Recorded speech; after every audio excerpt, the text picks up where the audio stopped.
They say every city has a sound. Chicago has its trains. Brooklyn has its bridges. The Bronx sounds like smoke trying to remember what it used to be before it burned. It was 1954, the year the streets stopped pretending they were just streets and finally admitted they were keeping score. I was back in the Bronx after 3 years of pretending I didn't know its name. My suitcase was alight. My conscience was lighter. I had done my best to leave everything here buried. I used to wear a badge, not because I believed in justice, but because it was the cleanest way to get close to the dirt. The department called it undercover work. The streets called it something simpler, picking a side too late. My name is Michael Ricci. Ex-cop, ex-soldier, part-time driver. Full-time coward hiding in the rearview mirror of his own life. The night it all started, the Bronx was sweating.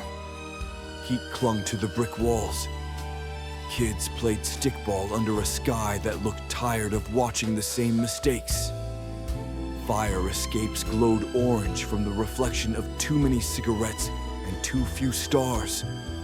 I wasn't supposed to be back here. The Bronx has a bad habit. It always finds your blood. My younger brother Tommy went missing. Nobody filed a report. Nobody asked questions. Because in neighborhoods like this, people vanish the way smoke does. Slowly, quietly, and only when they've overstayed their welcome. I walked the old block and felt eyes track every step. Every corner held a version of me I didn't want to remember. The guy who thought he could play both sides and walk away clean. By the time the sun slid behind the tenements and the lights of cheap bars began to glow, I knew one thing. I hadn't come back home. I had come back to a crime scene that just hadn't realized it was mine yet. Somewhere in all this brick and noise and memory, my brother was either buried, owned, or worse, in business. And I knew exactly where to start looking. In the Bronx, every favor has teeth. The small ones bite later. The big ones never let go. The first place I went wasn't a police station. Those days were over. The badge had come off my chest the night I realized it was just another way to pin a target over my heart. I went back to the bar that had fed half the neighborhood and laundered the other half. Back when I still wore a badge, this place had been my informant spot. A fancy phrase for sitting in the dark and pretending not to notice who paid cash and who paid in fear. Nothing had changed. Same cracked neon sign, same chalked up doorway, same smell of spilled beer and bad decisions. Only the faces had shifted. Older, sharper, more tired. People recognized me, not with smiles, with silence. The kind that comes when a man walks into a room and brings too much history with him. I knew the rules. In a place like this, you don't ask questions. You let the room answer for you. So I watched. Hands passing envelopes. Men disappearing into back rooms. A kid at the end of the bar counting money he hadn't earned. Tommy had once said he'd never end up like them. He said he wanted something bigger than the Bronx. Funny thing about bigger. Sometimes it's just the same trap with taller walls. Eventually, the pattern in the room shifted. Faces turned away when I looked too long. Someone took a phone off the hook. A bartender wiped a clean glass twice. That was my answer. Tommy didn't just pass through this life. He was in it deep. By midnight, I had what I came for. Not names, not addresses, but confirmation. My brother wasn't missing. He had been claimed. The only question left was simple and cruel. Did he want to be saved? Or was I the only one who didn't understand that salvation wasn't part of the business anymore? I stepped back into the humid night, feeling that old cop instinct scratching under my skin. I wasn't on the job, but I was still hunting. The difference now, this time I was part of the crime. In neighborhoods like mine, debts don't start with money. They start with need. The next few days bled into each other. Street corners, whispers, dead ends, the same names circling like vultures. Bookies, runners, small-time muscle with big-time dreams. Every lead pointed in the same direction, the rail yards. If you wanted something moved quietly in or out of the Bronx, guns, cash, people. The trains at the edge of town were the closest thing we had to a confession. I spent a night watching the tracks from a rooftop. One eye on the freight cars, the other on the men who lit cigarettes only when they felt safe. The pattern spoke before any of them did. Cars rolled in without plates. Men arrived in twos and left in ones. That's not business. That's leverage. When I finally saw him, it felt like looking at an old photograph someone had traced over. Tommy, not the kid who followed me around with scraped knees and a head full of wild ideas, but a man, sharp suit, hard jaw, movements too controlled to be innocent. He wasn't chained. He wasn't dragged.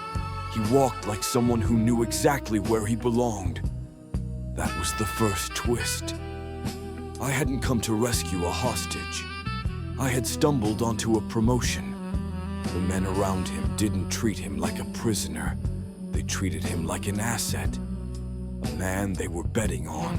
A man they were building something with. I watched him take a ledger, tuck it under his arm, and disappear into a rail car like he'd been doing it for years. It hit me then. While I had been trying to outrun the Bronx had been raising my brother in its own image. Whatever debt he had taken on didn't have numbers attached. It had names. And those are the kind of debts that only get paid with more lives.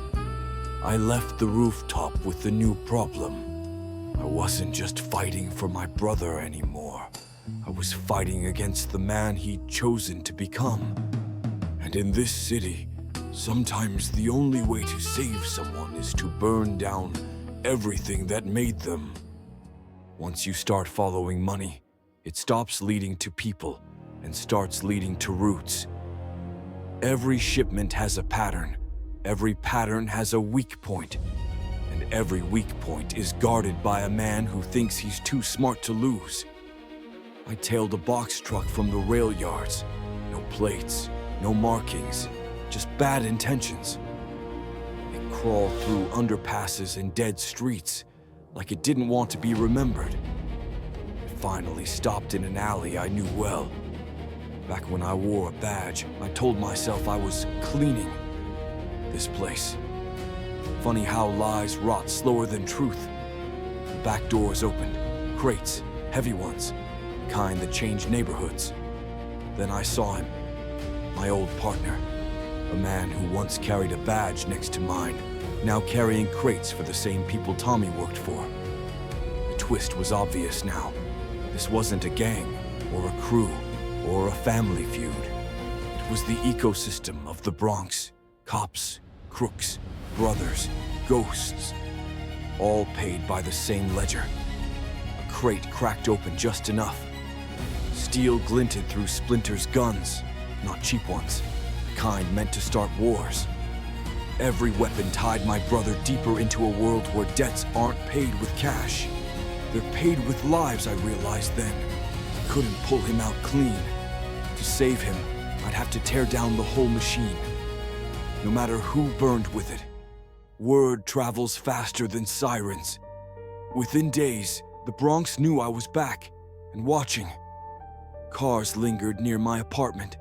Faces learned my routine too quick. Eyes followed me that didn't blink. By dusk, I knew where they wanted me. Back to the bar, back to the first lie, back to where every bad favor had my fingerprints. Inside, the room felt wrong. Too quiet, too aware. And then I saw him. Tommy, not hiding, not afraid. Sitting at a table that belonged to men who didn't share chairs unless you'd earned your place. That was the next twist. He wasn't lost. He wasn't kidnapped.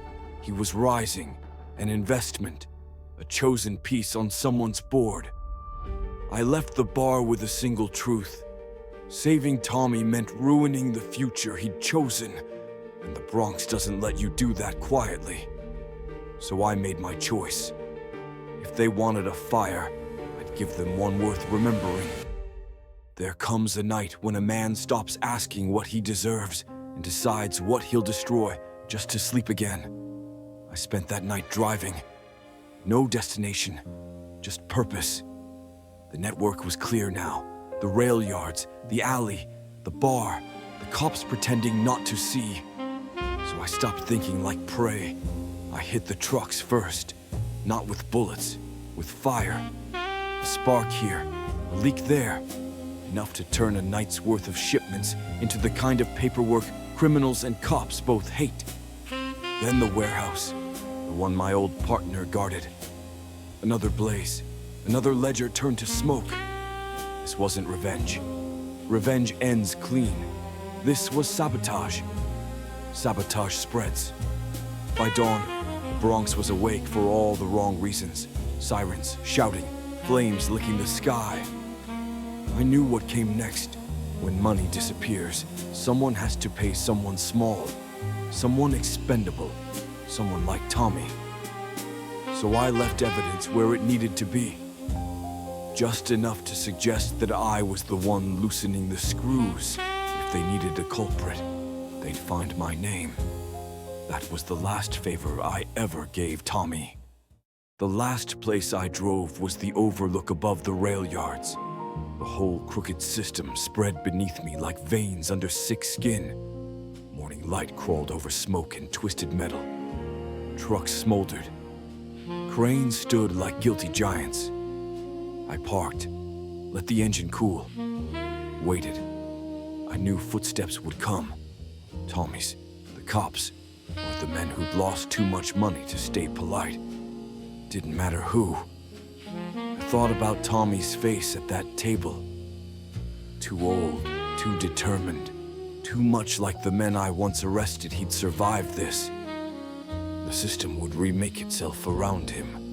They'd need someone ambitious to rebuild the roots. And that was the final twist. I hadn't come to save Tommy from this life. I'd come to make sure he wasn't crushed under it. When the car finally pulled up behind me, I didn't look back.